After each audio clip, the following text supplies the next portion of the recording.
Welcome to the Trinity Force Podcast. Yo, it's that Triforce cast beaming straight to your home. Grab a beer so we know Pone ain't drinking alone. Send an email, a quick tweet, just pick up the phone. Leave a message at the beep if you're a creep, watch your tone. Discuss the meta game, patch notes, whatever helps your stats most. Obi Pone Kenobi is your last hope to snatch gold. So grab your headphones and join in the fun. We'll try enforcing some jokes and some cringeworthy puns. Yo, we can make it together, people. Trinity Force Podcast. These boys are second to none. Now that's the end of the intro. It's time we begun.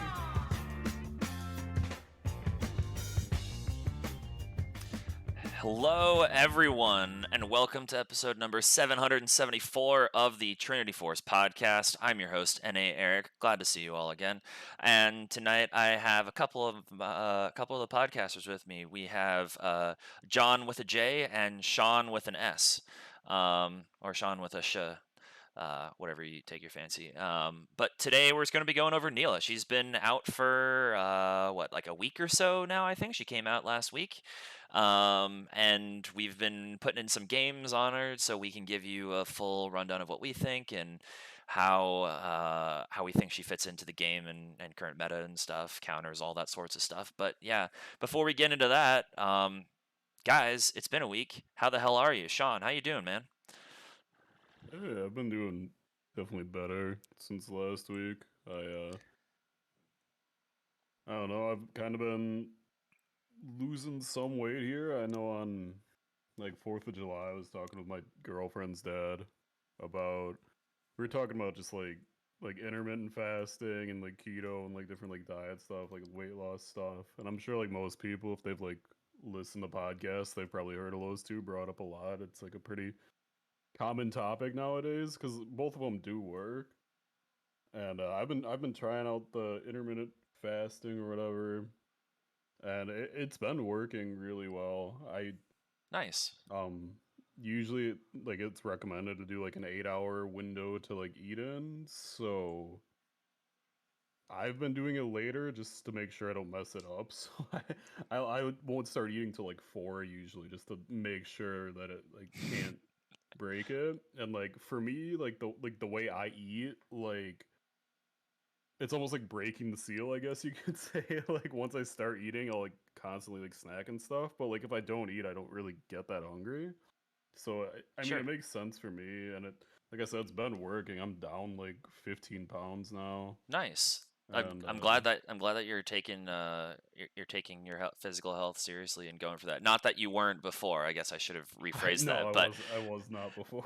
But that's always good to hear, and it's great when people who have platforms such as us, but even bigger name people as well, talk about both like mental health issues, physical health issues, and other things like that they're dealing with. So I appreciate you being open and sharing that with us.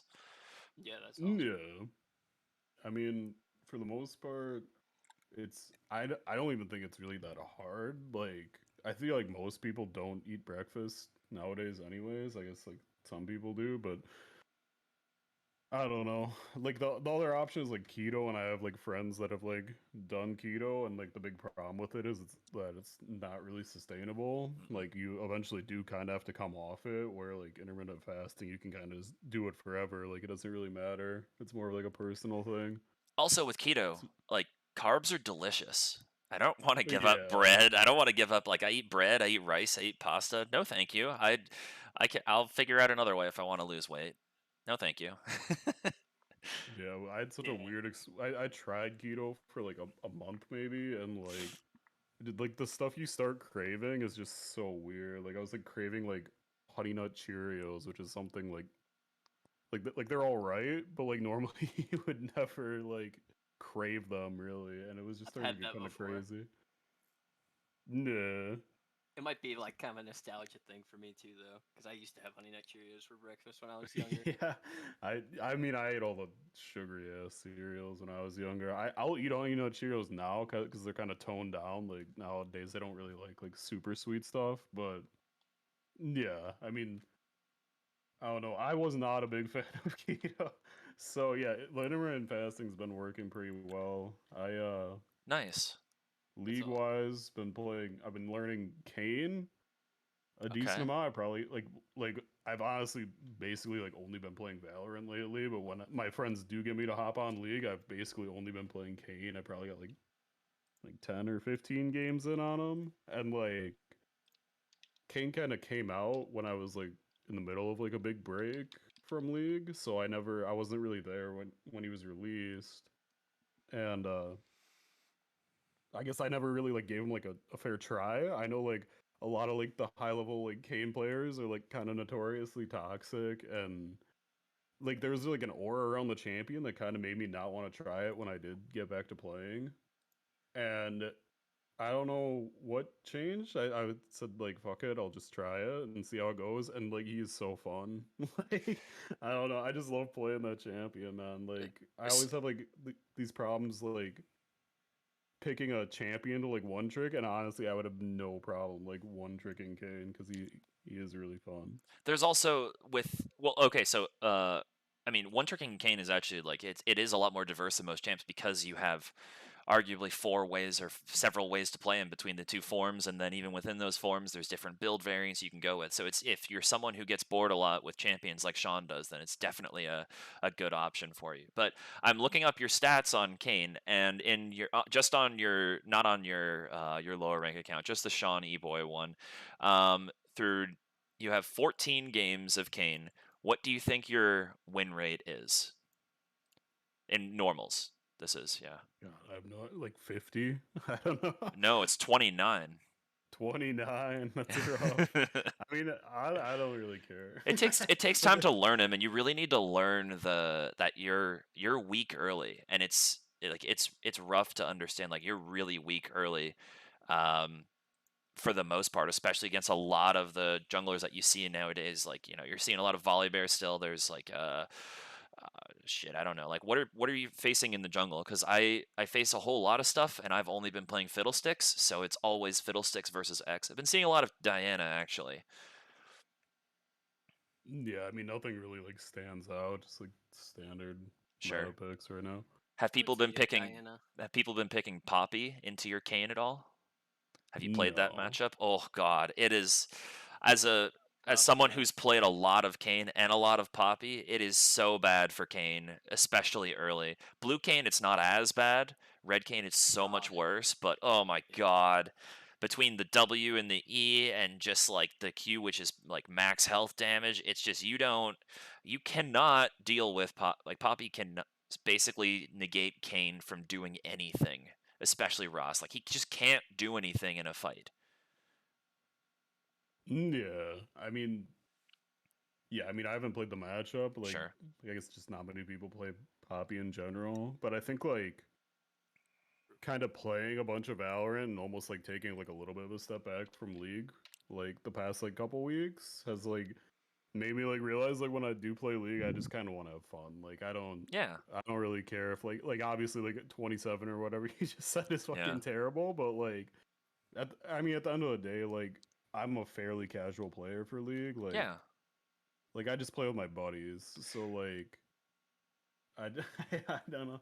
And that's Like also like that's just on the one account. Like you play on a like at least two accounts you swap off as well. So who knows what I don't know what your other accounts stats are on Kane. I didn't look it up at all. So yeah, but uh, cool. I'm glad you've found something that actually is keeping, for the most part, for at least now, keeping your attention, because we know how flighty you can be with league champion commitments. So I'm happy for yeah, you. that's definitely true. I tried action for like a week or two, and I'm so bad at that champion, man. I don't. That's it's like it's similar, but I'm like worse on action somehow. Like the champion's not like super hard. Like the kit's fairly basic, other than the swing. Like you obviously have to be really good with the swing, and I just troll so much. Like I'll go flying into fights and like instantly die. Or I guess if you came to community game night last night, you got to witness me go like 2 and like 17 or 18 on action. It was a little rough, but damn man had my back. He carried me that game. So Nice. Okay. Cool. Um, John, how you been, man? Been good, man. Just busy with work, but having the occasional ranked binge. What if you don't Like I mind said, if you don't mind talking about it, what do you like briefly? What do you do for work? I don't. You don't have to tell us like where you work and the exact address of the yeah. building or any shit like that. But Yeah. So like right now I'm working with the school that I went to, the dental school. okay, Um, so I'm doing stuff like as a teacher there, and then there's like a faculty practice you can do as well, which is like just like normal private practice, but for faculty that are there. sure, But um, but yeah, I do stuff with the first year students. I mean, that's been fun. nice. I basically did that kind of just to change things up a little bit. I thought it'd be fun, so I've been enjoying that. But it's been it's been at least for the last few weeks, it's been pretty busy. But Sure, I get the weekends off, obviously. That's when I'm usually like binging ranked. But sure. but yeah, So then, I've been how's ranked been going? How's league been going for you? good, really good. I've been just spamming games pretty much like when I can, just because I took a little break from ranked for a while because I was real busy as I was saying, but then I was playing a bunch of normals with um my friends and teaching my one buddy who just started playing like 3 or 4 weeks ago. Just playing with him and teaching him, and um, I mean that's been a ton of fun because I remember being in his spot and everything, and it was nice having someone there to kind of teach me. So being able to do that for him has been pretty cool too.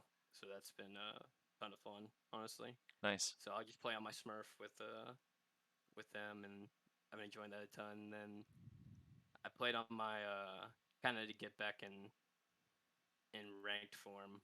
I played was playing ranked on my Smurf, playing Rengar mostly, playing ADC and Rengar. Um, I mean it was going really well, and then I was learning at least for like the last 3 4 weeks I've been learning Rek'Sai too, um, which has been a lot of fun because is she fun? So I've never been a fan of. I don't actually hate facing Rek'Sai because as long as you track her early, she's in my opinion, and people don't throw it. She's kind of like dog shit. She's pretty terrible at team fights in general. She's a very strong early jungler, and she's stronger the higher up you go because games are shorter and her power is better there. But like, yeah, I don't. I don't know, man. I don't feel like she's that good, but she's also I don't want to put any time into learner because the whole that tremor sense when you're underground and when you have no vision, just like I don't. Have you been able to start to get used to that or not? yeah. I mean because it's like I don't know. I kind of like it honestly because it's like it's really nice when you're invading because I mean you can know if they're there from pretty far away, and then also you can easily have an escape route. And then so what you do is you'll like E over the like if you're the bot side of the map, you'll E over the Baron pit slash Rift Herald wall Hmm. to get out of there red. And then by the time you're done doing the invade, your E will usually be back up, or you can just use that as like an escape route. But the thing, I guess with The E is Rek'Sai, the tunnel on her, right? right? Yeah, Okay. the tunnel. But the so I would say like as far as like mechanically, she's not. I really don't think she's like that hard to execute. But there's you can like surprise people with like Prowler's Claw and Flash. Obviously, I think is the big gimmick with her.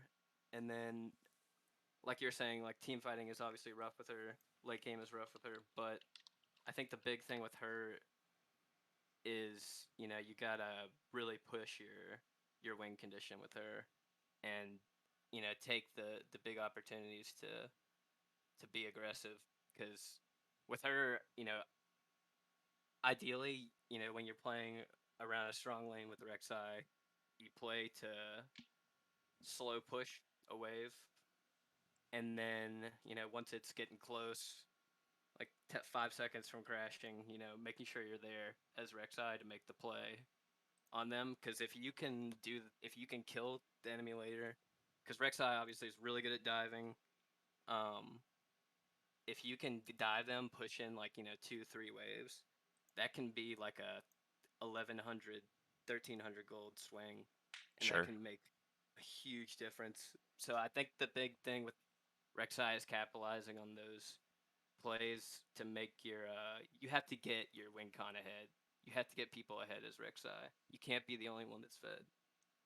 So would you say that she's basically an AD version of Elise in that respect? Yeah, They're I basically would the agree same with that. thing. Yeah.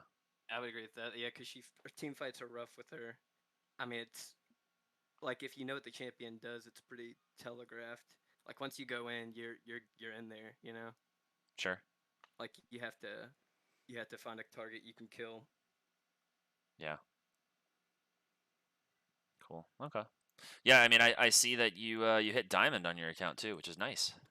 Yeah, I was her, and then I've also been playing a good bit of mid too, because when I first started playing the game, I actually played mid, and so I've kind of gone back to a few of the champs that I would play in mid occasionally. So I just queue up for mid and jungle and mid.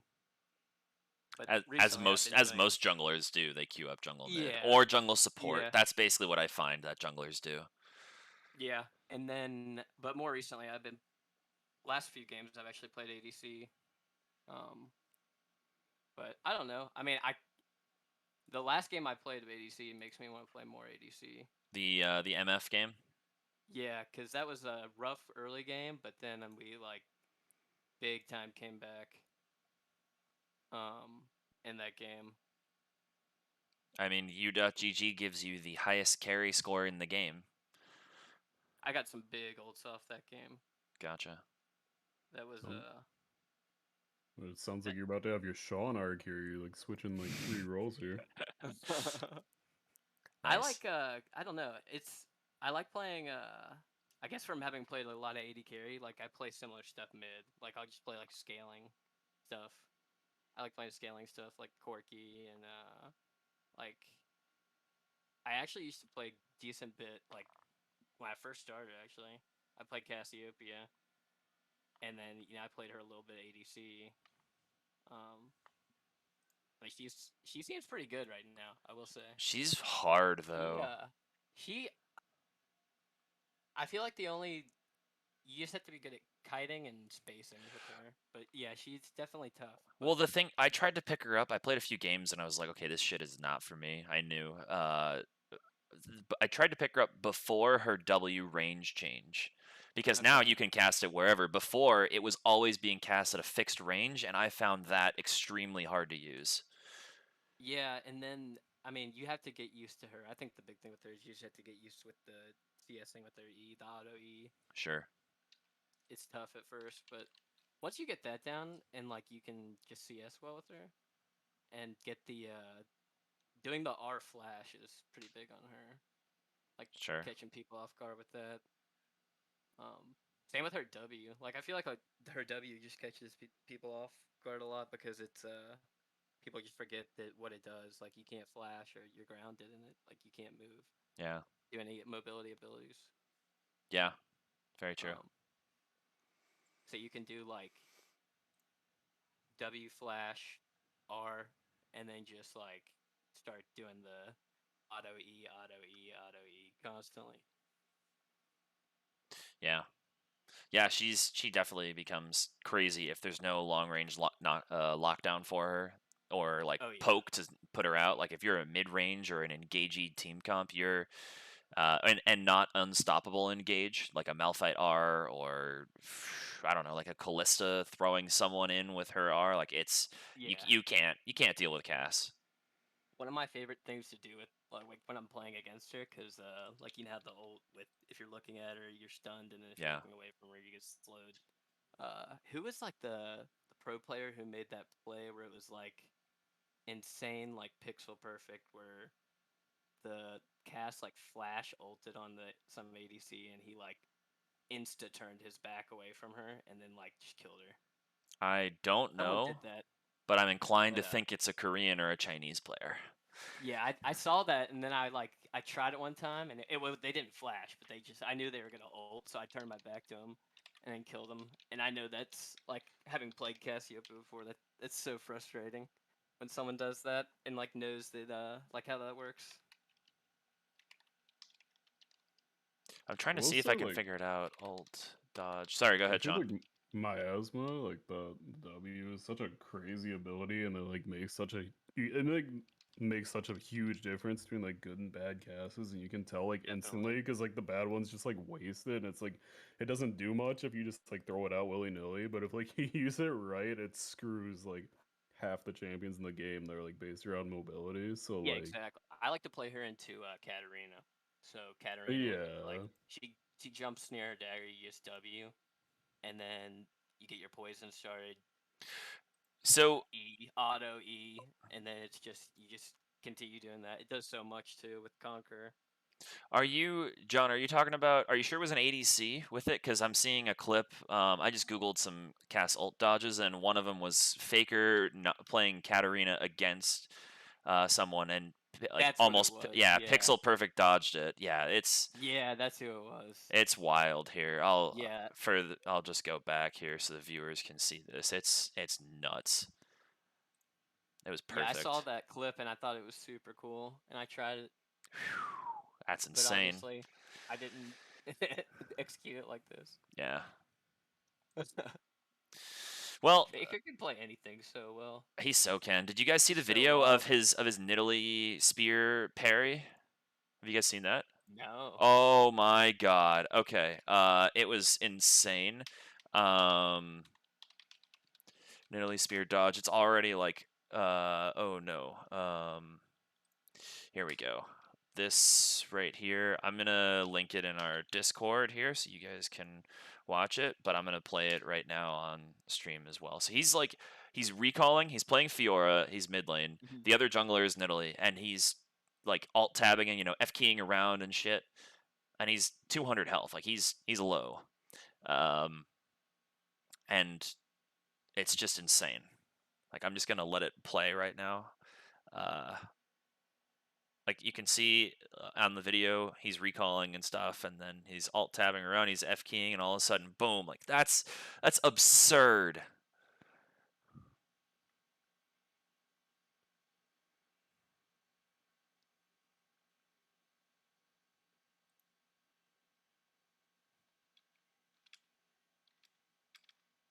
Oh my gosh. Yeah, I'm gonna play What? I know. I'm gonna play this on like 0.25 here. There we go. Let's watch He is like this. a supercomputer. Here comes the yep. He even tabbed, Oh and then my it went gosh. like, oh my god. And then he didn't even react. Like his face doesn't change. Nothing. It's Yeah. absurd. It's just a normal day at the office for him. Exactly. He's just streaming and playing some solo queue. I'll play Fiora mid and just casually decide to parry a Nidalee spear away. Oof. Yeah. Well, since you asked, my week's been good too. Uh, I've been my legs are almost healed. Like I got a lot of grazes and stuff from my 10K, and then I think I got poison ivy at the same time, like on the inside of like my elbow and under my right arm or so here. It's hard to see here, but it's a lot. There were little bits of like almost they had like whiteheads and stuff, so I was a little worried about that. But I got some poison ivy, but I found out I'm not very allergic to poison ivy, which is good. Yeah, and then work's been good, life's been good and all. There's been a heat wave in the city in Minneapolis here a little bit, but it just cooled down yesterday, and yeah, all is good. And then league wise, like I said, I've just been spamming fiddlesticks, and his pick rate is way up, which I don't like because now he's getting more recognition and they're going to have to nerf him again. But he was already really good before this patch, and this patch he's just absurd. Like I went over it last episode. It's fucking stupid how much they buffed him. Because he was already good. Like you don't need to buff him. Just leave him be. Let the people who understand that he's good play him. You don't need to force non-Fiddlesticks players to play him. And consequently, like at the beginning of the patch, his win rate was higher. Now his win rate's gone down as more people have been playing him. But yeah, like it's crazy strong. And in solo queue, people don't understand how to play against Fiddlesticks either. They just don't. If you're gonna play against him, invade him early on his first clear. You'll set him back really far. You especially want to see if you can deny the blue buff, but even in general, just like you can ward out. There's spots where he's going to be doing, if the Fiddlesticks is good, he's going to be doing blue and Gromp together, as well as potentially blue and Wolves together, and then red and Raptors together. So you can know those spots, and just at the timing when you would maybe be over by your stuff, just go and invade. Play an invade jungler against him, and boom, just bum rush him. The junglers that he loses most against are like these giant behemoths of Mordekaiser jungle is a nightmare for Fiddlesticks. Volibear jungle, Shyvana jungle, those ones, they just can't fucking deal with them that easily. If you're playing someone squishy or a bruiser or something, I'm just going to ult over the wall and you're going to be feared and silenced for 3 seconds and your team's going to die, and then they'll type jungle diff or something. Like that's honestly what's been happening. And they don't respect, like, you only need to be out of vision for, I think it's what, a second or something. So people don't understand, like, you walk around a wall and they're like, oh, Fiddlesticks is over there, and then all of a sudden, boom, 2 seconds later he's in your face and your whole team is feared. It's just stupid. I've been enjoying that a lot. But yeah,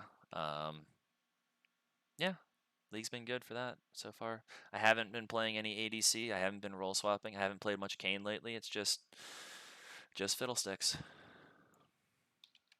as I'm showing on screen with my stuff here. But yep. So like, does that get old at all for you? Like for me, like I change constantly, right? And like if I played like 4 games of Fiddlesticks in a row, I'd probably be getting pretty bored of it at that point. But for like you, that's just Yeah, just completely fine. totally fine. I mean, like, I don't necessarily. I'm not now. I'm basically just. I'm fine first picking Fiddlesticks. I don't care. I generally, like, I try to pick my jungler around what is happening with the rest of the team, but I'll totally just go in blind fit. I don't care. But it helps me that, like, when I log on, I play an ARAM game, so I don't know what I'm gonna get. I might get some sort of a behemoth or something. I might get, like, yesterday I played a lethality, or 2 days ago I played lethality Aatrox on ARAM. It was sweet, just going, hit with a Duskblade or something, going invisible, and then popping back out with a Q and an auto and invisible. And then I played like a Tom Kench game, and I played a Vel'Koz game, and then there was like an AP Nasus, there was a Ultimate Spellbook, there's a full health tank Volibear. Like, it's just, I'm playing different ARAM stuff, which helps kind of separate me from it, and then I can go into ranked games playing Fid. Like, when I was playing Lilia a ton, I didn't necessarily blind it because that one is more exploitable or more easily exploitable than Fiddlesticks. But just playing Fiddlesticks, I don't care about facing. I don't care about anyone else, what they're playing. I don't care about. I can continue to repeat it. It doesn't get boring for me. Like, there's a reason I haven't swapped roles in like 4 seasons. Like, I just don't. I don't get bored with jungle. What do you think is more punishable about Lily as opposed to Fiddlestick? So, okay, so they're both, when they're super fed, they're both gonna absolutely destroy your team. But when let's say Fiddlesticks is several levels down, if you have a 4-level gap on him and he doesn't have any money, let's say he just has a mythic and you have like 3 items, 4 items, it doesn't even matter. If you don't have vision around every corner, he can pop over and ult, and even if the team is down 10k, if you fear an entire team for 2 seconds and you're applying, I mean, the base damage, like, on his, let me look at what his ult damage is. It's like, it's absurd. It's insane. Yeah, so even that's fear off on like 3 to 4 people. right, and he has a 250% AP ratio at all ranks on his thing. So let's say you don't even have Lily is much. gated by the fact that she has to do the hidden ability first too. Exactly. Like, he can, Phil if he goes pops in- over, he fears your team for 2 seconds. He's doing 2.5 seconds worth of damage or so, and then you blow him up. Whatever. Like, he's already disrupted everything that's going on. Yeah, He probably has Zanya's. He probably has stopwatch. or you have a stopwatch because I take the first strike and then the free stopwatch, so you're gonna have it by that point. And that, even if you have no items, that disruption is so much more powerful than anything Lilia can bring to the table. But Yeah, I agree. if you're facing some sort of a behemoth, Fiddlesticks, okay, he fears the behemoth. Like if you're facing a Mundo, like okay, sure, you maybe fear a Mundo or you fear a Volibear, but then he just turns around and slaps you. Like it doesn't do that much, but Lilia is good against those ones where you can walk around and you can deal with the Volibear slap and you're not channeling anything and you can just like kite around them forever. It's like it's a different play style or so, and that's why I feel like when I'm playing a lot of Lilia, which I still play some Lilia sometimes, it's situational based on at least seeing one champion it'll be good against. It doesn't matter as long as they don't have a 5 behemoth comp. I'm picking Fiddlesticks right now. If they have poke, if they have bruisers, if they have, like normal ADCs, whether that's range or not, like there's just so many great Fiddlesticks is good against most anything that's being played right now in the meta, and Lilia less so since the durability update. She was better before the durability update, I maintain. I don't care what the stats say. I think she was actually better before. But like, yeah, his ult does. If I'm looking at the damage, it's per tick, and I think it's 4 ticks per second. And it's every 0.25 seconds. So rank 1, if we're assuming he literally has 0 AP, we're talking 37.5 damage per tick per second times 5. We're looking at 750 damage to everyone around him. And then he's also doing other stuff. Like he doesn't have to do anything with that. That's just the ult. Not including the E or the W or anything like that. It's nuts. Does so much too. The heal. You can, the heal. Put yourself in a good place, yeah. It's nuts. Last community game night, because I wasn't able to join yesterday because I had to work long, unfortunately. But I got a quadra kill just by like hiding behind a turret. And if you're like something, you don't even need to be from behind vision or out of vision with Fiddlesticks. You can just stand still as one of the effigies, and because when you walk up to an effigy, pretty often they flash. But if you just don't flash, they also look like they're ulting. And if there's an effigy in the middle, no one's gonna think it's actually you. And then you just ult on their face and then fear them and E and stuff. Like it's funny to do shit like that. Or stand behind a structure, even if you're in vision, the channeling it's not as visible, so they don't pay that much attention to it, and then you just appear on their face as well.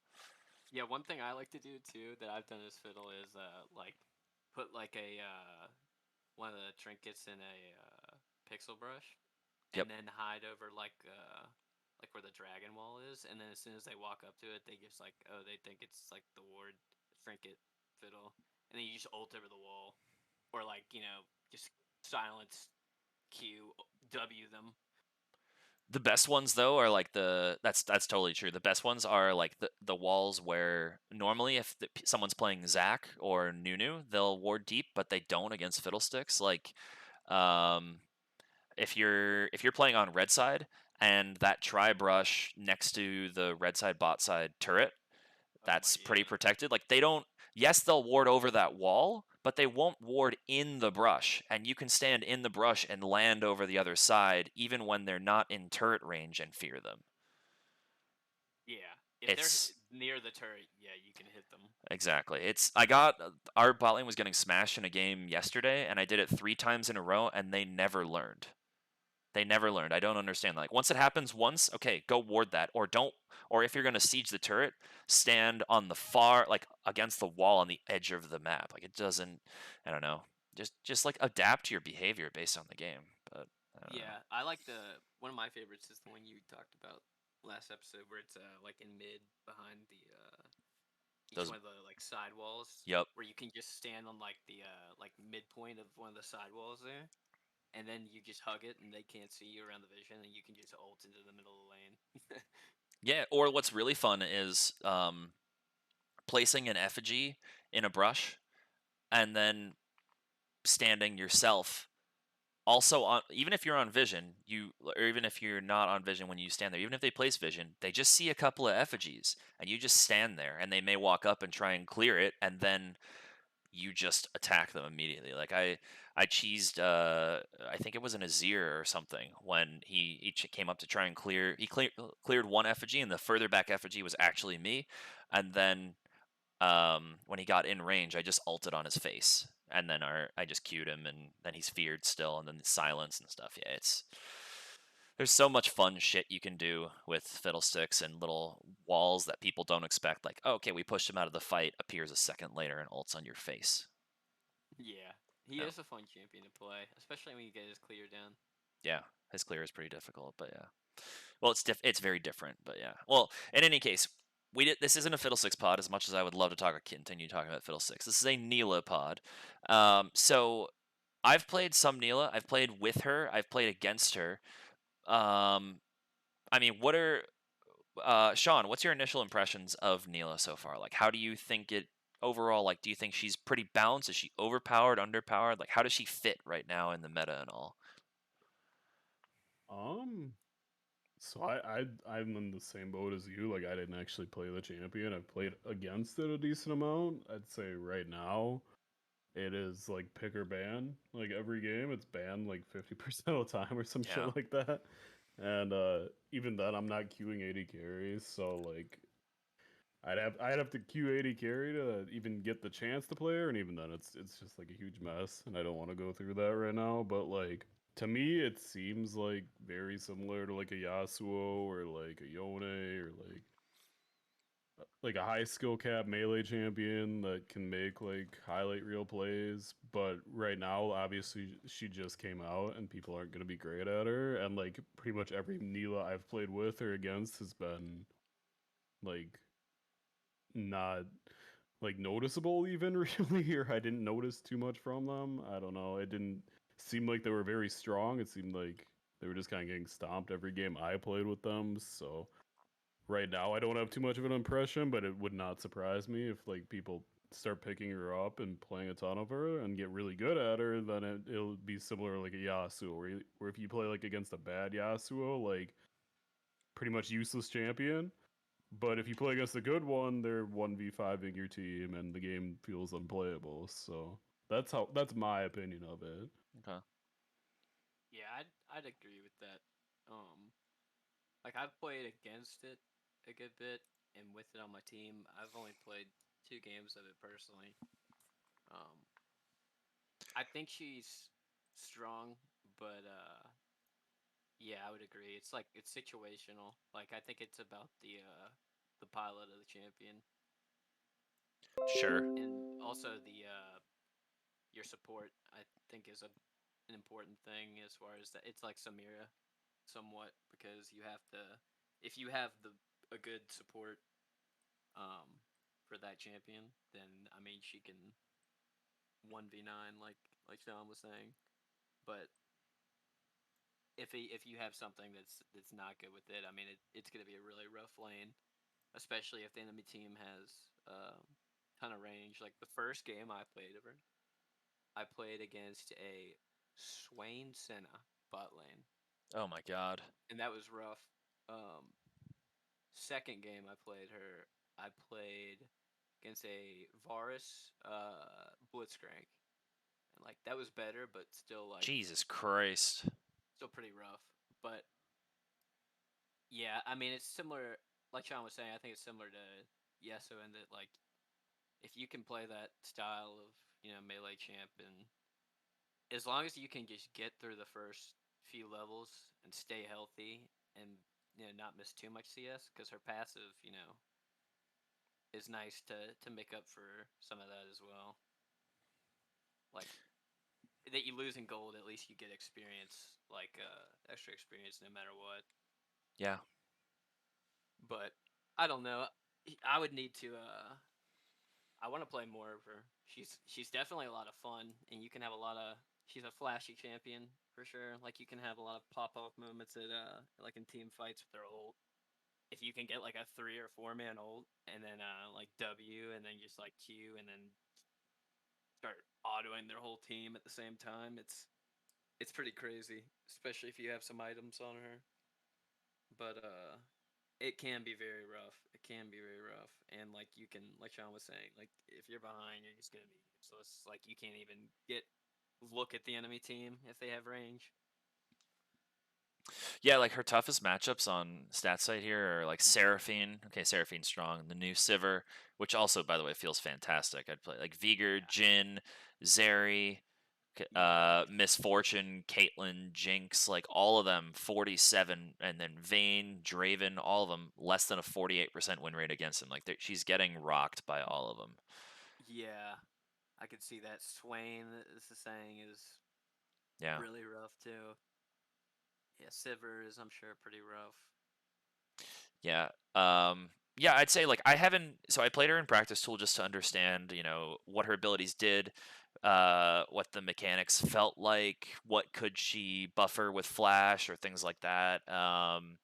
And yeah, but I queued up a few times in norms to try and play her, and every time she was banned, I just couldn't get a chance to play her. I even queued up an ultimate spellbook and still couldn't get her. She was still banned, so I just haven't had a chance to play her yet because she's only been out for a week. And I haven't seen her in ARAM to even pick her up. Like I totally would have picked her up for an ARAM to try it. But yeah, I'd say I totally agree with you that Sean, that she feels invisible when I play with her against her.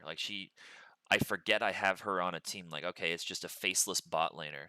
Um, like she's not like bad. I don't find her like losing hard, but I don't really see her winning or anything. It's just like they just kind of exist. The bot lane does, and I don't know. Like she feels lackluster. Again, only 1 week out, so we'll see what happens. But I don't. She doesn't feel very good. I also think that maybe some of the runes here are an issue. Like the most common rune page is or u.gg recommends taking Conqueror. I firmly think that she should be lethal tempo because you want to get extra range, especially because your Q gives you extra range, and then you want to get extra range on top of that, so then you're attacking at roughly a 400 or so. Like it's a decent enough deal, especially because you're hitting splash damage too. So your damage even going beyond that, you're almost hitting at like 500 range at that point. But like I don't know. She feels very lackluster. I don't think that it's mechanic things that need to be added because she has a lot of cool stuff. Like I tried you can't R flash. Well, you can start the R and then flash, but you can't like flash in the instant when the R, which is basically an Oriana R, you can't pull them in from a different direction. Like it's very well coded where it's like the instant where you are, as opposed to Oriana can do some weird stuff like that. But her EQ, because if you Q, it's just like she slaps her whip down. But if you use, but if and then the E is a dash, just like Yasuo. But if you EQ, if you cast your Q while you're Eing, it like follows you almost like a pike E, and cause it follows you after a tiny brief delay. You can redirect that with flash, I've found. So you could do some funky stuff with that. It's like pike E and flash is how it functions. It's just a lot less, it's a lot faster and it's a lot harder to redirect. But I was able to get it where I was, EQing on a couple of dummies here and then flashing to one to the side, and then it would go and then redirect to the one to the side as well. So you could do some stuff like that. But yeah, she's a lot more mechanically simple than I was expecting, especially with the teaser trailer when they were showing some of her gameplay. I thought it was going to be like this insanely mechanically intensive character, and it's really not. Like you were saying, it's just survive lane and get some items so you can go in like a Samira and carry stuff, but you don't fall off like Samira does. Is my scene on it. But or does she fall off? Do you guys think she falls off? Like, is she strong early, mid, late? Like, where's her power troughs? I mean, I think she definitely is stronger late because she gets a lot of scaling off her crit. So she gets a lot of benefit from the crit as far as like the armor pen, the lifesteal, and whatnot, and all the other stuff she gets from that. But Oh, right, because her Q does more damage based on crit as well. yeah, I think she's weak early and strong late, and like mid game, kind of medium, but kind of Neutral, depends how sure. the game goes. But yeah, I would say like what differentiates, like from what I've seen at this point, what differentiates a good one from a not good one is how they use their W and their E, because you can outplay a lot of stuff with the W as far as like dodging auto attacks and stuff, and then with your E, because you can hold 2 charges of it, so you can dodge a bunch of stuff and then dodge a lot of autos. and then she takes, at least from what it says on u.gg, she likes to take exhaust. Kind of just depends on the matchup. Probably like cleanser exhaust. Yeah. That's what I've taken.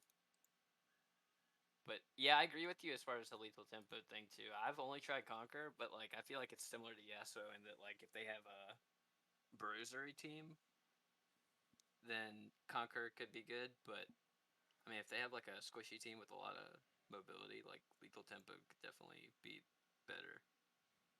Yeah. I'm looking at op.gg because the only thing that I use it really for is streaming games during Clash when I'm waiting for someone to play, because you can do that. But then also you can look at win rate by game length, and I don't know if you can do that on u.gg, but I can't figure out where it is. But she's much, once games reach 30 and 40 minutes, she's much higher up. She's still a below 50% win rate, but her win rate jumps by like 2 to 3 percentage points once you hit the 35 versus 30-minute games.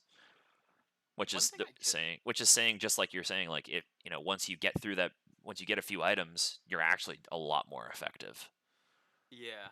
One thing I just thought about was one thing I'd like to try on her is I wonder how rapid fire cannon interacts with her. Like she's like moves a ton, so she could potentially proc it a lot. So like you could just, that would be nice for engaging in a fight, or even when you're just like farming and you want to trade with them. Having that like mid game, mid to late would be pretty nice because you could just auto from farther away. Right, You just but use them and then auto. But I don't know. Is that worth like? it's one auto for her, and she's not like Yeah, she's not bursting like a Jin auto or like a Caitlyn auto. true. It's That's she true. wants to Yeah, hit several times with the extended range. yeah, that's true. Because I've only tried shield bow and phantom dancer on her too. Yeah, that's what I feel like it would be. It's basically a Jinx build, or not a Jinx build, a like a Samira build, but not collector. Yeah, that's true. Especially when like IE would just be like, it would just be a better version of doing that anyway, because you're just gonna be doing way more damage at that point. Yeah. It's probably better to spend gold on that. That's true. Yeah. It could be fun though. It could be fun in ARAM. Could be fun. I mean, everything's fun in ARAM. Let's be real. But with old Swain, or no, with this Swain, or I guess not the most recent iteration of Swain before his mini rework, but I would love when Rod of Ages was in the game. I'd go 6 Rod of Ages in ARAM. It wasn't really good, but it was a lot of fun because then like you could stack them up, and it's like, okay, you have 2 of them stacking, and then you're trying to build a third one, and then you get to the 4th one and the 5th one and stuff. It's just like, can you survive long enough to have 6 fully stacked Rod of Ages? Because Yeah. everything stacked. There was no unique passives. So like shit like that. Like it's just, lethality set. What else is like fun in ARAM but not really that good? Full Yeah, AP, lethality. full AP Kaisa right now. Uh, we were playing a community game night a couple weeks ago, and I grabbed a Duskblade on Zoe, which it didn't increase my damage, but it was fun to blow someone up, and then boom, Zoe's invisible, and then okay, now I appear, and then kill someone else, boom, invisible again. It was really cool to see. Crit Thresh True, on ARAM. full AP Thresh with Dark Harvest. I've never tried that. Yeah, I love playing ARAM Thresh. I don't really. Full health Nautilus, where you go Sunfire, you get Grasp, and like everything that increases your max Gargoyle. health. No, you don't go Gargoyle. You go. I always go Sunfire, and then usually, like at some point, you're going to throw Anathemas Warmog. in. Anathemas in there for sure. Warmogs, yes. Spirit Visage to increase your shield size and your heals, and with the grasp and everything. And if you keep going, then obviously you get like Merc Treads or something, and then shit, what else do you even get? Like you just get as much health as you possibly can. Abyssal Mask, because mostly you're dealing magic damage and it gives you a lot of health. You could go Force of Nature, because Dead Man's Plate's a terrible item, but Force of Nature would be pretty decent because ARAM's usually pretty magic skewed, stuff like that. It's really fun because then you're at base, your Sunfire is doing like 60 damage. and then you're just a Nautilus, like swinging your anchor down on people, and then queuing them and pulling them back, and then ulting them, and it's fucking stupid. You're an unkillable CC machine. Exactly. It's basically a better version of Tom Kench, but Tom Kench in ARAM is also just straight fucking stupid. Ulting people and Wing away. Yeah. Yep. So, what do you guys think of like Nilah's? Because she's a champion that has mana. Like, does she have mana issues? Does she, like? Because a lot of her cooldowns are pretty short, except for her W. Her Q is on a 4-second cooldown all the time. Her W, that's the thing that gives you like she can't be autoed and dodges everything. That's on a 26 to 22 cooldown, and then the E is its charges, and the static cooldown is 0.5, but then the recharge is like 26 to 12, and her ult cooldown is also pretty short. It's 110 to 80. Like, what do you think about her cooldowns and her mana costs? So I would say like I didn't even like think about that the first time I played her, and I like the default rune setup gave me Triumph. Mhm. So I'd say if you don't take Presence of Mind, one thing I've seen is like people taking Essence Reaver second, because I felt like I did have some mana problems when I didn't have Presence of Mind. Sure. But the most recent game I tried Presence of Mind didn't really have any mana issues, but the first game when you're spamming your Q basically to farm, like that's pretty much your bread and butter is just queuing constantly and then autoing. Yeah, and that her uses a good bit of mana. her base mana is also pretty decent. It's 330 at level 1, and it scales up Yeah. decently well, and her mana regen also scales up pretty well. So I don't when I was playing it as well in practice tool, I was surprised that for several minutes I didn't turn on the auto regen resources button. Like it wasn't a problem that much. I wasn't using my W because I wasn't laning against other people, but yeah, like even using Q and E was not a problem. Yeah, because mostly you're just using your Q ideally, like to farm in the beginning. Yep. But yeah, as long as you take Presence of Mind, like there's really no issues as far as mana is concerned. Sure. So yet again, u.gg, come on, swap over to Presence of Mind. They're recommending Triumph. I think everybody's recommending Triumph. I mean, I definitely see where that has merit, but for lane, I think Presence of Mind is definitely better. The best thing I think about Triumph, especially for a champ like Nilah, is because you're gonna be scrappy through most of the game, is the additional 20 gold when you get a takedown. But let's say you participate in 20 kills, that's 400 gold. Okay, that gets you a ruby crystal. That gets you it's not that much gold, really. I don't know. The health doesn't feel. If Triumph is what's saving you in a team fight, I think something's gone wrong. Yeah, you have a good bit of healing anyway. I feel like, yeah, Yeah. Especially because she takes like this is recommending taking Revitalize, and I've done that both times as well. Yeah. And I'll look and I've got good value out of that. I think that's definitely a decent rune on her because that synergizes really good with her passive. And second wind, when she's constantly going to be poked, it totally makes sense to just continually be regenerating that, especially if you're, because I assume in lane you're probably starting Doran's shield for the most part. Yes, I would say that. If you're good at all in though, I would say Doran's blade. Like if you have a engaged support, maybe Doran's blade. If you're gonna go in like level 2. But like, who would you say win a in level general. 2 duel against? Maybe like Kog'Maw? But like, I mean, I won a level 2. Let's see, the Varus I killed level 2, but Okay. then I got I was like 3-1 that game. Then he got the shutdown on me. Gotcha. I feel like a really good support to pair with Nilah would be Rakan, because Rakan has healing, he has shielding, and has engage. So hear this. I think that's good. This is my theory. Tarik. Tarik is best as a jungler, not a support, but okay, go on. Let's make one thing clear. Okay, but yeah, Tarik is definitely good because he's got the heals, the shields, and lots of CC. Yeah. Yeah, and he likes to go in with her, and like he can it's like nice to have the tether on her just to Yep. make her a little tankier. Sure. Yeah. I think Janna could be good too. Janna would be great, I think. Lulu would be deceptively not amazing, I think. I would say, like, who else? Soraka would be okay. Seraphine would be pretty good. I think. Didn't I use also Soraka think. too much. I also, yeah, I also think roaming supports are not as good with her, given that her passive is like trying to be tied there.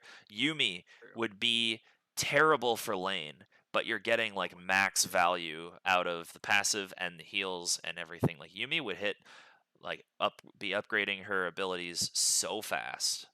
Yeah, if you could play it safe with her, it would be good. Lane would be definitely rough early though. Tom Kent should be decent. I'd say like Trundle support would be pretty True, good. yeah. I don't know, like Jarvan support might be decent. There's Maokai maybe. yeah, Maokai wouldn't. Maokai doesn't shield or heal his Yeah, teammates. that's true. But he gets value from because I mean he heals, so he gets value from it. Yeah, I don't know. I mean, not ideal for sure. Yeah, yeah. So what do we think about like viability in other lanes? Because that's something we haven't talked about yet. Because obviously she was designed as a bot laner, and her passive skews her towards being in a lane with someone else.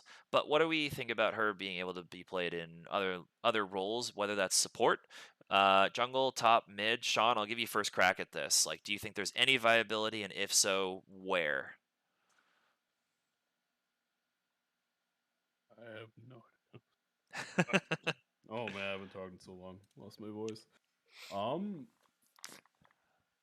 Yeah, I really don't know. Like I said, I haven't actually played the champion, and like I'm literally like thinking about the kid here, and I'm literally thinking it's like Yasuo light. So I'd imagine mid would probably be like the second most viable role. But I mean, with the experience sharing passive, I can't imagine you would want to play it anywhere else because you're not getting the full efficiency out of the passive. But I guess if she's like super OP, then you could. I don't know.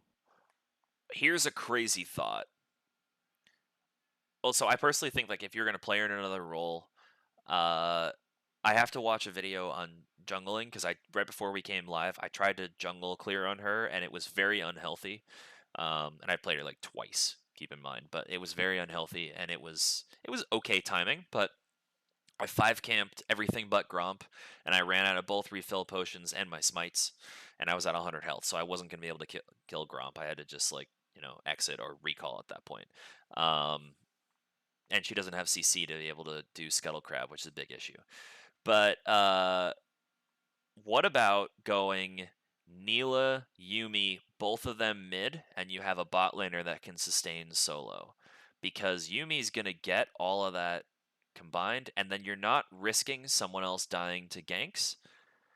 And or maybe you go like Morgana or something else mid as well. You can go double mid because you're going to get all that experience, and you just need someone to be able to hold down the fort in bot. You need someone who's going to be able to solo, whether that's like a Karthus, it could be a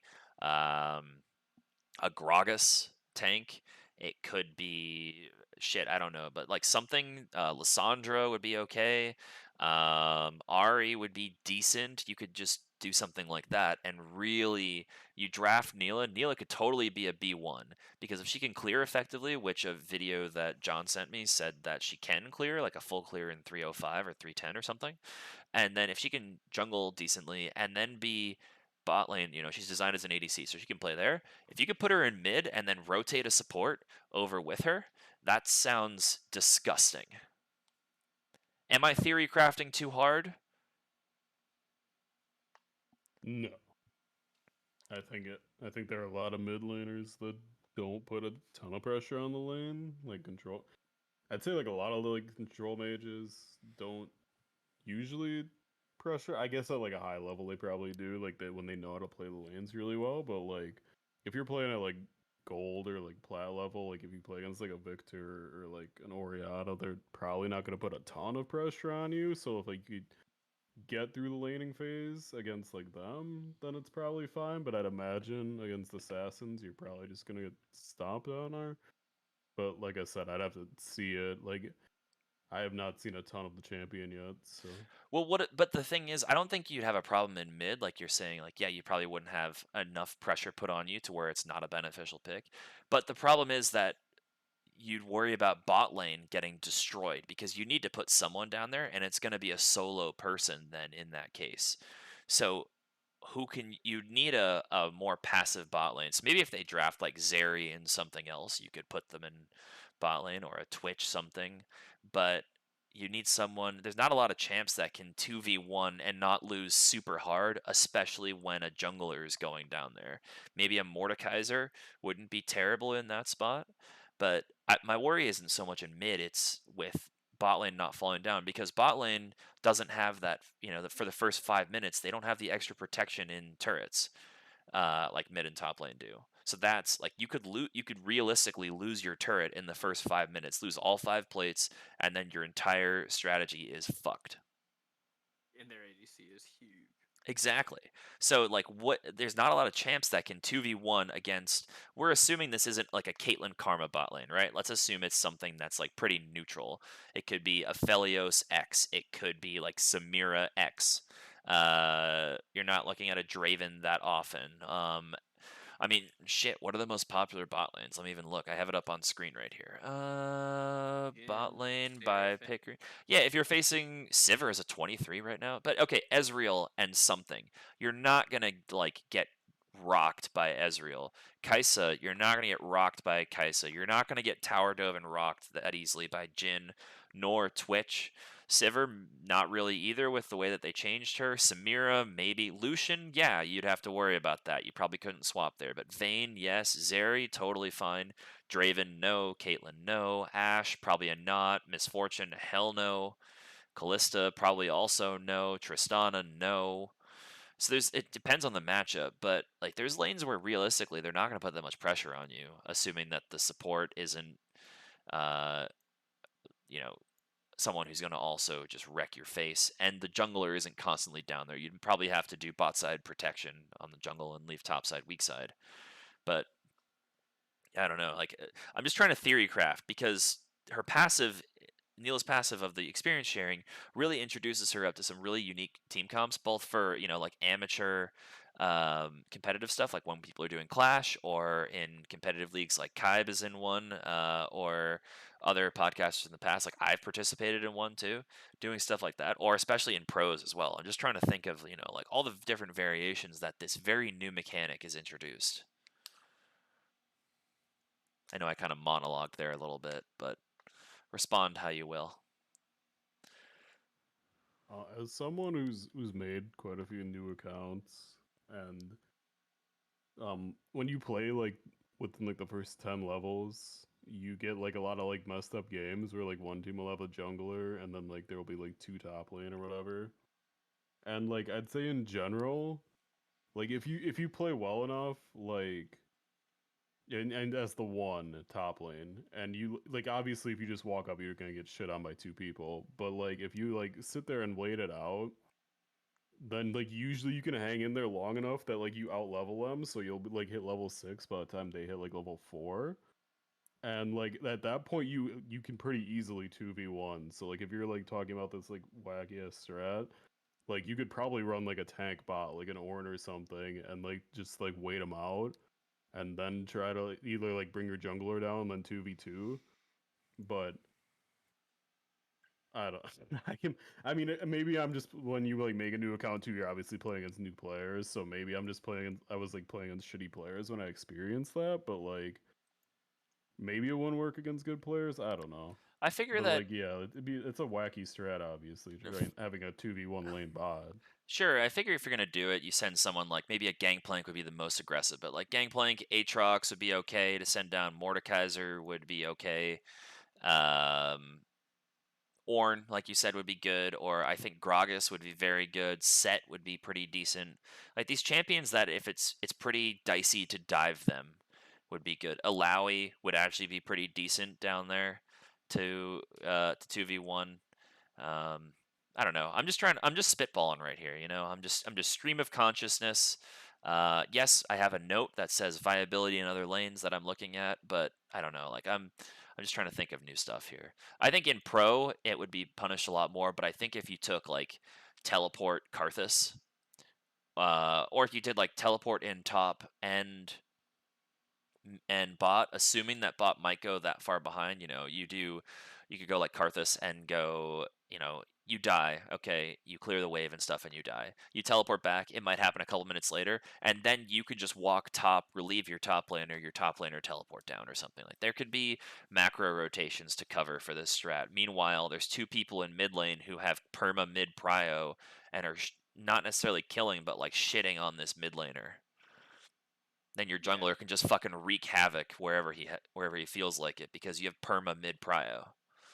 Yeah, I think it, like you were saying, I think it would just depend on the comp too. Like if you had that and then also had another like top laner, like you were saying, that had like TP and someone who could exert a lot of side lane pressure, like that could be good for Yeah. sure. Because then that would make objectives really annoying for the enemy team to get. If you had like Orin or something like that, like Sean was saying. Yeah. Like someone that can and then in bot, like someone that can wave clear and just like Heimerdinger. just hang in there. Yeah, that's true. Heimerdinger. That's it. It's Heimerdinger. It's a Heimerdinger angle. Your turrets are the second champion. Exactly. You put your turrets under your turret, and then you just auto and throw your rockets and shit, and then when everything comes in, you just massacre the wave. They can't dive you. Commencing stopwatch. Exactly. They can't dive you. That's oh shit. I'm gonna tweet LS after this. That would be really fun to try in community night or something. That would be real. I kind of want to try that at some. Maybe like we could try that next week in community night, or we could try and get the podcasters to try and do that. But yeah, so okay. Have you guys paid much attention to Nilah's lore at all? I don't know because I pay attention to lore. I know Sean doesn't necessarily, and Kaib never pays attention, but to lore. But John, have you paid attention to her lore at all? Do you pay attention to champ lore at all, or not really? Not really. I mean, Okay. like I know some champion stuff lore, here and there, but Sure. I don't usually look into it like a whole lot. Sure. So I was speaking a little bit about this before we started, but I would highly recommend people go watch if you care anything about lore, go watch Necrit, Necrit, his YouTube page. He's the #1 League universe lore content creator.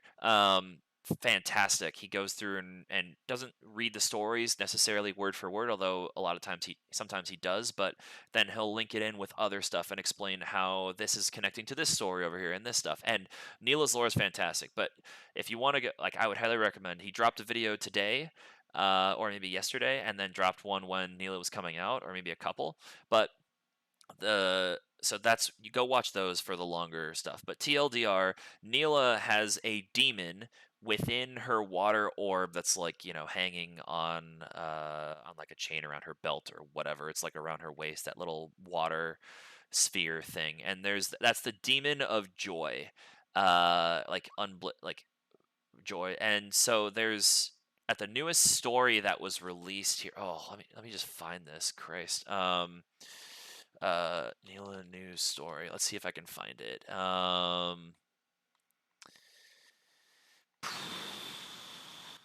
I'm just trying to find, because she got a new story that came out today. Oh, here it is. Okay, yep. So it just came out. Okay, so here's the quote here. You will know joy. You will be a hero, and you will pass into legend as all great heroes do. The only price I ask for such treasures is you. And that's from the demon Ashlesh. Basically, her people are a whole bunch. It's like this cult of people who worship and protected the demon Ashlesh after that demon failed to take over the world and the heavens or whatever. I don't quite remember the details about that. But basically, Nilah never feels anything other than joy. She's literally incapable of feeling anything other than joy, which is kind of it's a blessing and a curse. But then that little poem verse thing is saying, like, yes, you'll be remembered, you'll go down in history, but you will be consumed in the process with it, and that's like the sacrifice that she's made. It's just like, and then she ties in with other demons, and the other demons in the world that we know of are, I think there's 10 of them. We now know of 4. There's Fiddlesticks as a demon, there's Tom Kench as a demon, and Evelyn as a demon. Yone's story apparently interacts with demons somewhat, but he's not a demon himself, nor is he possessed by one to my knowledge. But so we know of like 4 of the 10, but the other 6 haven't been introduced at all. Like I would say it's like you're diving a little bit down the rabbit hole here, I'll be honest, but it's really cool. So I would highly recommend, if you want to go through a cool story, just go watch Necrit's videos on Nilah. It's some of the best lore that's come out, and it kind of fixes some of the issues with the Ruined Nation, because those stories were fucking garbage, to put it lightly. Like, they were bad, but it's really good. I'd recommend it. At least just put the YouTube video on while you're driving to work, Sean, because I know you have YouTube Premium, so go ahead and listen to that while you're driving in. It's really cool. Yeah.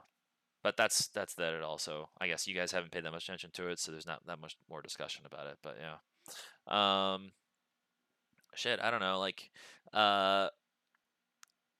what else? Is there anything else that we didn't really talk about, Nilah, that I forgot to note down that we should have?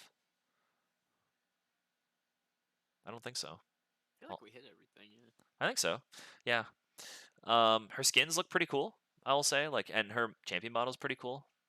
And especially for like being a bot laner that's actually a melee character, her like hit radius or champion model size is also quite small, which is pretty nice. She's basically the same size as Yasuo, as opposed to being some behemoth like the highest hitbox in the game.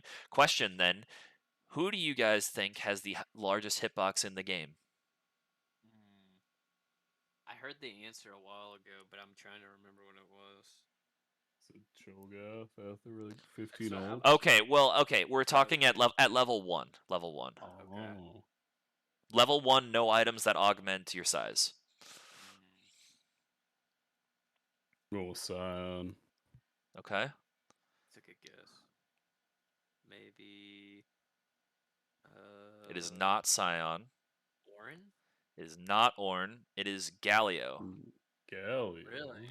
That's my about understanding about it. Wings?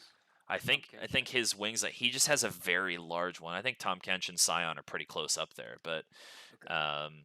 yeah, do you want up until recently, do you want to guess who I believe was like tied for second until they changed the character?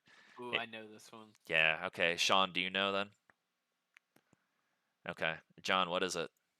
Isn't it Nico? It is Nico. For some goddamn reason, Yeah. Nico, that Vestayan lady, had the second largest, or like tied for second, like really large hitbox relative to what her actual champion size is, because they needed to code it that way so she could possess other champions. But now I think it's actually dependent on who you're possessing or like imitating. It was such a big issue. Like that was so annoying playing as Nico and like someone throwing like an Ezreal Q right by you, and then it just hits you. Like, what the fuck? I was not there. I'm this little chameleon. I'm over to the side, and then it hits me over here. It's like, god damn it. But yeah. This doesn't even make any sense. No, it doesn't. Nope. Speaking of Nico, I really wish they would give her some jungle buffs. Like, give her some extra additional monster damage on her Q. That'd be so cool. But yeah. All right. Well, I think we've hit everything with Nilah, as we said. So this will be a bit of a shorter episode, but yeah. Oh, I didn't even see this message, Sean, that you posted in our Discord thing. So we got a question from Dawn Run saying, do we feel like enchanter supports are better with synergy to Nilah, or just champions that abuse early level leads? So, John, you've played her the most, so I'll defer to you. What do you think? I would say it's situational. Like when I played one with Soraka, and that felt kind of rough because Soraka's real weak early, and especially like with Nilah, who's melee, has really short range. That's a really rough lane if they have someone who's good early and they have a aggressive support like engaged support or something, that can be a really rough lane. Or if they have like a ton of range. But I mean, yeah, I mean you could just play it safe too with that, like with Soraka, kind of like Yumi, like we were talking about. Like if you can just survive and just get the XP and as much gold as you can, like it can be good, but it can definitely be rough as well. I just say, like, in my head, like, enchanters generally scale pretty well, and, like, but they're, like, weaker early. So, like, if you're gonna have a champion like Nilah that's obviously, like, super weak early, I'm not gonna want to really pair them together. I'd much rather have, like, a Nautilus or a Leon or an engaged support that can just get me through the laning phase to where I can scale. And that's I think Nautilus would be good too. Nautilus would be good. That's why I think Rakan would be really good, because he has the best aspects of, or not the best, but he does both of what your guys is talking about. Yeah, they engage and disengage. Yeah. Yep. Also, for the people who are watching on Twitch, I brought the dog that I live with, because it's my girlfriend's dog technically, but JoJo's now on screen and very nervous about being here. Okay, JoJo, you can go down. I know you have like anxiety issues. Go ahead. You're good. Go. I'll put you down. Jesus. Oh God. There you go. Go down. Ah. Christ. Oh. Yeah, but there's the answer to your question there, Donroy. Like it's situational based on the champion. I don't think it's like a role, or we don't think it's a role versus enchanters versus champs that abuse early level leads. So yeah, but cool. Any other questions from Twitch, Sean, or no? Okay, cool. All right, well, this has been episode 774 of the Trinity Force podcast.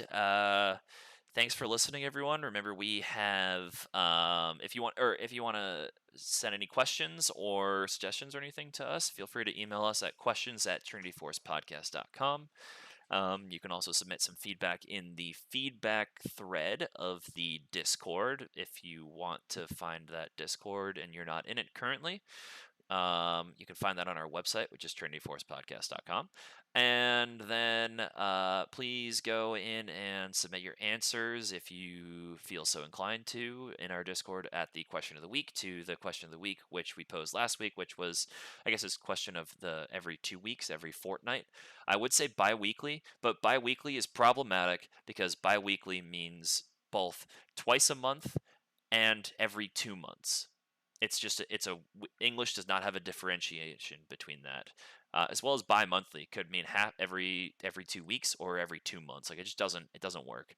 But yep. So go submit that. Our question is, what is your favorite ARAM champ? We also have community game nights, which happen on Tuesdays at 7:15 Eastern time. So hop in for those. Are usually a bit of a fun gambit. I don't know why I called it a gambit. I don't know. I'm just vamping a little bit at this point. But thanks for listening, and we will see you all next time.